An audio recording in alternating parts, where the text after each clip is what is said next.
라는 생각을 가지고 다시스행 티켓을 주머니에 넣어둔 채 만작거리며 적당한 때를 우리 기다리고 있지 않느냐는 겁니다.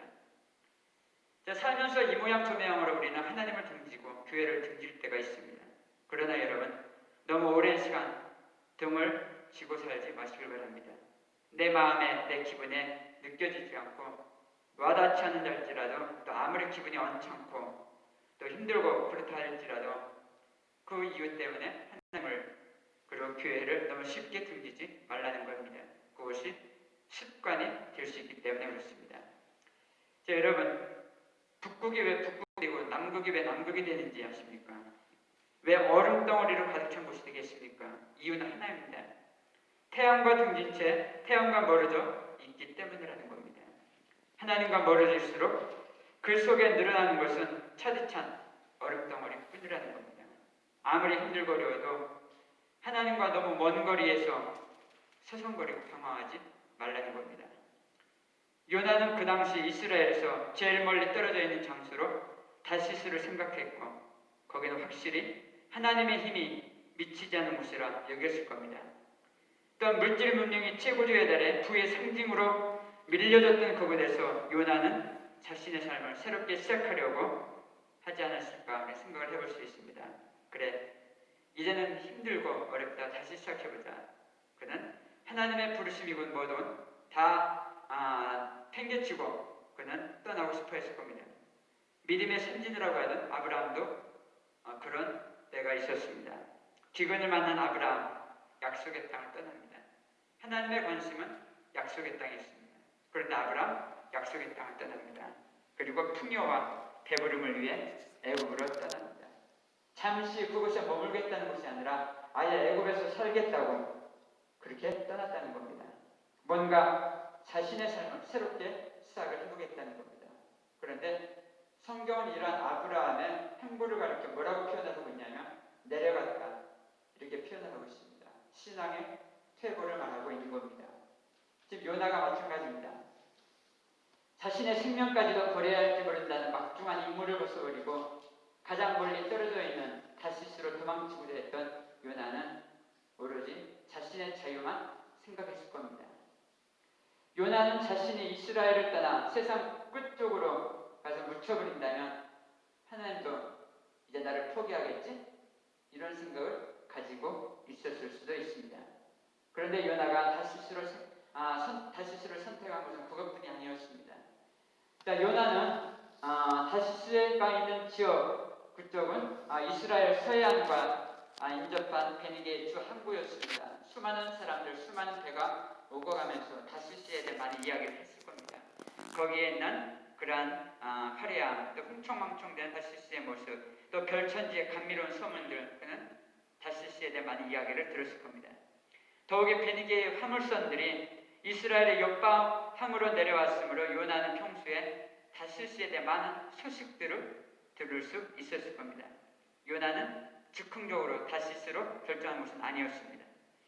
죄는 먼저 마음에서부터 평소에 조금씩 뜸을 들이면서 무르익어 간다는 겁니다. 어느 날 갑자기 죄가 들어가는 것이 아니라 가슴속에 스멀스멀 들어와서 이 안에서 또 아래를 들고 그리고 무르익어 가면서 죄가 어느 날 바깥으로 드러나기 시작을 한다는 겁니다. 자, 본문에선 다시스의 이름이 3번 언급되어 있습니다. 다시스, 다시스, 다시스. 자, 하나님의 니느웨가 싫어지면 하나님의 부르심이 부담이 간다면 나의 다시스는 3배, 4배 더 가까이 다가오게 된다는 거예요. 그래서 오늘 본문을 보면 다시스, 다시스, 다시스, 다시스가 3번 등장하고 있는 것을 볼 수가 있습니다. 아마도 요나는 두로와 욥바항의 상선들에서 흘러나오는 다시스의 뉴스들의 귀에 귀가 쏠려 있었을 겁니다. 우리가 무엇을 듣느냐가 중요합니다. 믿음은 들음에서 난다라고. 우리가 듣는 것이 그저 내 마음속에 새겨지게 되어 있다는 겁니다. 그는 늘 다시스에 대해 들었을 겁니다. 그런데 단지 선지자라는 것 때문에 또 선지자라는 그런 체면 때문에 다시스에 선뜻 발을 내딛지 못하고 있었을 겁니다. 교인만 아니라면 내가 선지자만 아니라면 내가 권사 장로만 아니라면 가고픈 다시스. 그런데 이런 직분 때문에 또 여러 가지 이유 때문에 선뜻 다시스에 발을 내딛지 못한 경우가 우리에게 종종 있을 수 있다는 거예요. 교인만 아니라면 직접 가보고 싶고 만져보고 싶고 갖고 싶은 것들이 어디 한두 가지였겠습니까? 사실 떠나온 세상들에 대해 미련을 갖는 것, 아쉬워하는 것은 하나님의 백성들이 오랫동안 지녀온 그런 습성이라는 겁니다. 이스라엘은 홍해를 지나 가나안으로 향하면서도 애굽의 고기 가마를 그리워했습니다. 그들은 유월절을 통해 구원을 경험했고 홍해를 통해 구별을 경험했습니다. 드디어 해방이다. 그들은 홍해를 건넜음에도 불구하고 그들은 여전히 과거 바로 밑에서 그렇게 먹고 마시던 그때를 그리워했다는 겁니다. 자, 러시아는 어떻습니까? 죄악의 도시 소돔을 떠내면서도 그는 그의 과거가 그리웠습니다. 잊을 수가 없었습니다. 미련이 남았습니다. 뒤를 들여다보았어요. 소금 기둥이 되었다는 것을 우리는 잘 알고 있어요.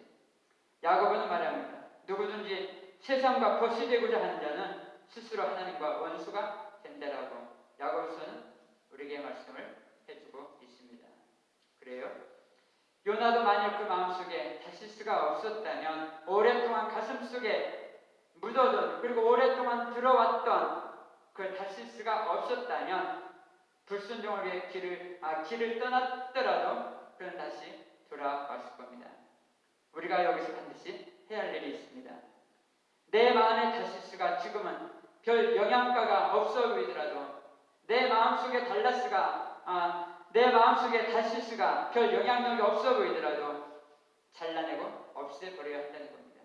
언젠가 나로 하여금 다시스로 거침없이 달려가게 만들 마음속의 죄악을 모두 제거해버려야 한다는 겁니다. 그것 때문에 우리가 힘들고 어렵게 된다고 하는 것을 우리는 기억을 해야 한다는 겁니다. 자, 뉴욕에 오기 전에 제가 뉴올리언즈에 있었습니다. 뉴올리언즈, 미국의 유럽이라고 합니다. 미국 속의 유럽. 그래서 유럽을 가보지 못한 사람들, 또 갈 수 없는 사람들이 뉴올리언즈에 많이 옵니다. 자, 그만큼 뉴올리언즈에 유럽풍의 건물들이 많이 남아 있습니다. 그리고 재즈의 도시로 알려져 있습니다. 그리고 길거리에 보면은 재즈하는 분들이 굉장히 많습니다. 뭐 어디 전당뿐만 아니라 어디 홀뿐만 아니라 길거리에도 전마다 다 재즈를 하고 있습니다.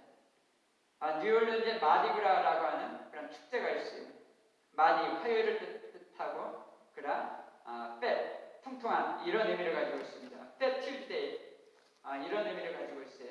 팻 튜즈데이 다음에 뭡니까? 애쉬 웬스데이입니다. 애쉬 웬스데이가 뭡니까? 제 수요일입니다. 애쉬 웬스데이를 시작하면 사순절이 시작됩니다. 금욕과 금주와 또 절제 또 금식 이것이 사순절에 요구되는 겁니다. 그래서 사순절을 시작하는 애쉬 웬스데이 전날까지 그 다음날 내일부터는 금식과 또 금욕과 또 절제가 시작되니까 오늘까지 실컷 배 터지게 먹고 마시자. 이것이 바로 팻튜즈데이 마디그라입니다. 미국 최고의 카니발로 알려진 이 마디그라를 보기 위해 미 전역에 100만 명 이상의 사람들이 모여듭니다. 길거리에 막 그냥 텐트를 치고 사람들이 며칠 전부터 거기서 노숙을 하고 자고 그렇게 하고 있습니다. 세계에서 오는 것, 이것이 마디그라입니다. 발 디딜 틈이 없어요. 인산인해입니다.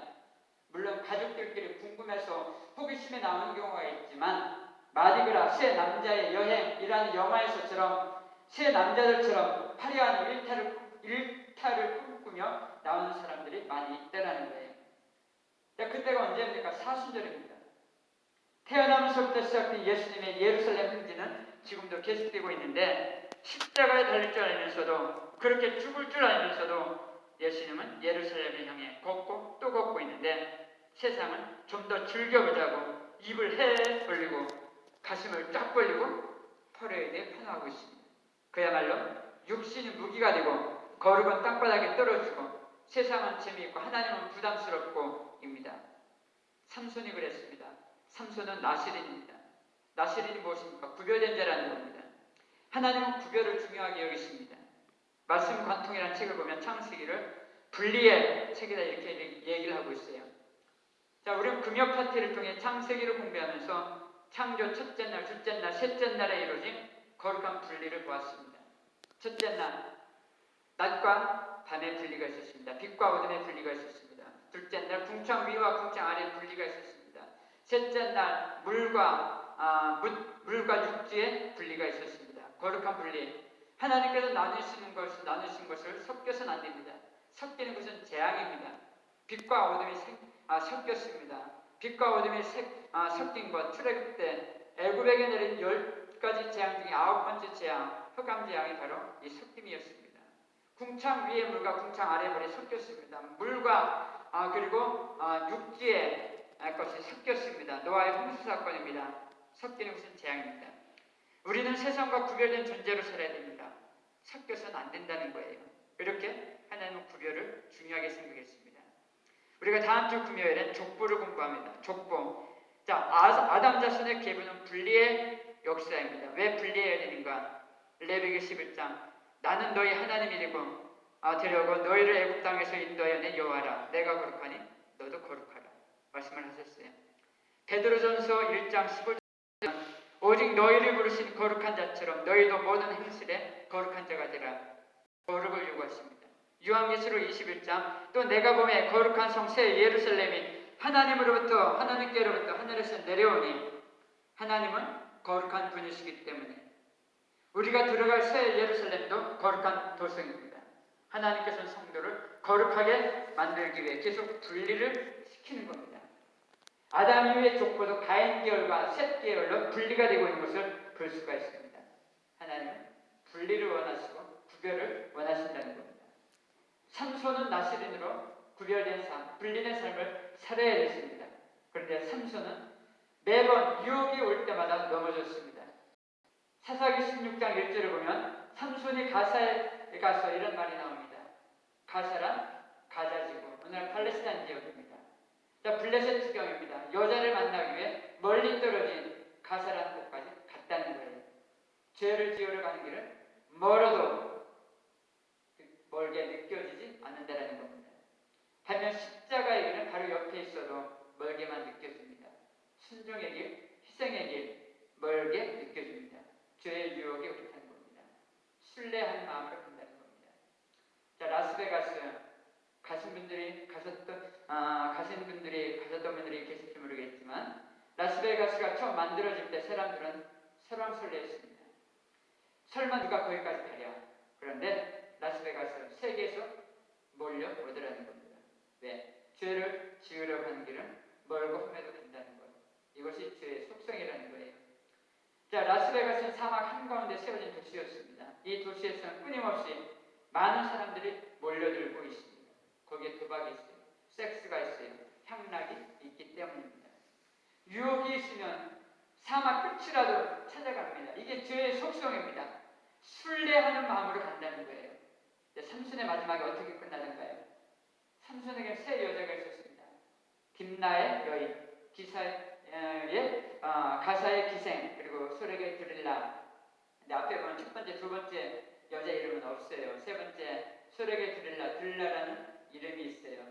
여기에 드릴라가 가지고 있는 이름의 상징성이 있기 때문에 드릴라라는 이름이 등장을 하는 거예요. 삼손은 태양이라는 이름 뜻이 있습니다. 드릴라는 깊은 어둠, 밤이라는 뜻이 있습니다. 어둠과 태양이 만나면 누가 이깁니까? 어둠과 태양이 만나면 태양이 이깁니다.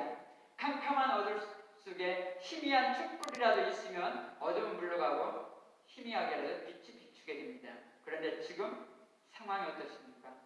삼손이 가사, 죄를 지으러 갔던 그 먼 곳에서 지금 눈이 뽑힌 채 묶여 있습니다. 드릴라, 밤이라는 뜻이 있다고 했습니다. 삼손 태양입니다. 그런데 밤이 태양을 삼켜버린 겁니다. 지금 삼손의 상황이 그렇다는 겁니다. 그래, 창세기 첫째 날 하나님은 빛과 어둠을 분리하셨습니다. 그런데 밤이 해를 삼켜버린 겁니다. 이것이 삼손과 드릴라가 가지고 있는 메시지라는 거예요. 자, 우리는 아말렉에 대해 여러 차례 말씀을 나눴습니다. 아말렉을 진멸하라. 그리고 가나안을 진멸하라. 원주민을 몰아내라.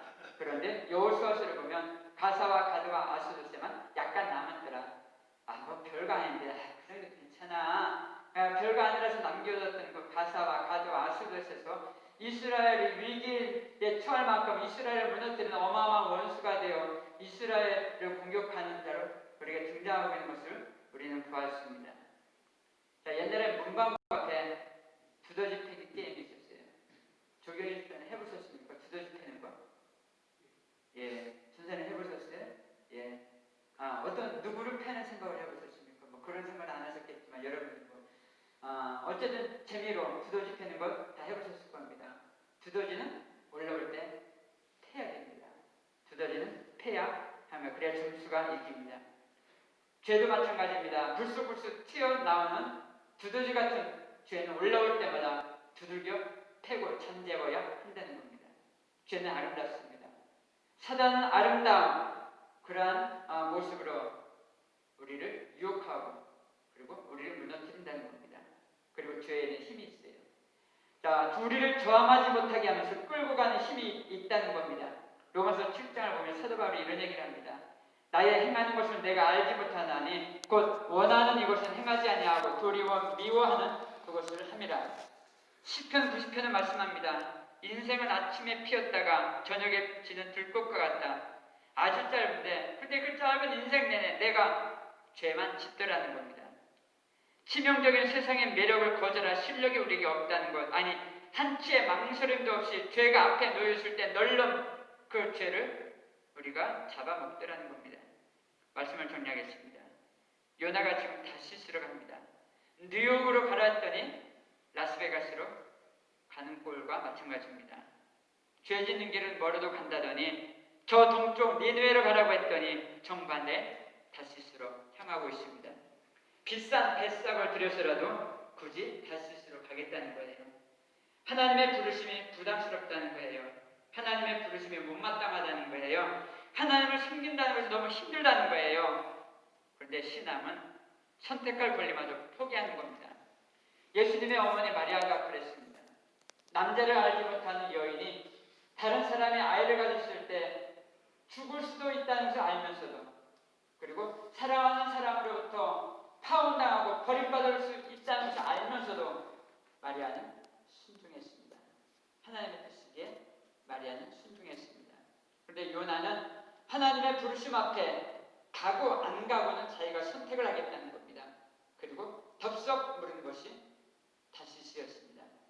세상적으로 보면 나름 매력적인 도시입니다. 재미도 있습니다. 부담도 없습니다. 우리는 야곱의 딸 디나가 세겜에서 어떤 수치를 당했는가를 수도 없이 나누었습니다.